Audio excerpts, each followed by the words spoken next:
detail.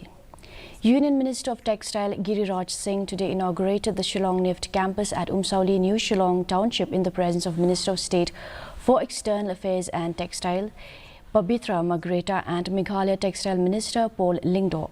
Singh also attended the 12th convocation of the institute after the inauguration of the permanent campus.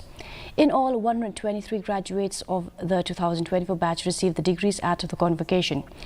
Union Minister of Textile Giriraj Singh in his address asked the graduates to work for society without forgetting their roots and to continuously strive towards upgrading their knowledge. वो कहीं न कहीं इन्हीं के ज्ञान को आगे ले जाएंगे अपने ज्ञान के साथ। इसलिए उन शिक्षकों के प्रति एक बार तालियों की गड़गड़ाहट से उन्हें सम्मान करें। The Executive Committee of the Khasi Hills Autonomous District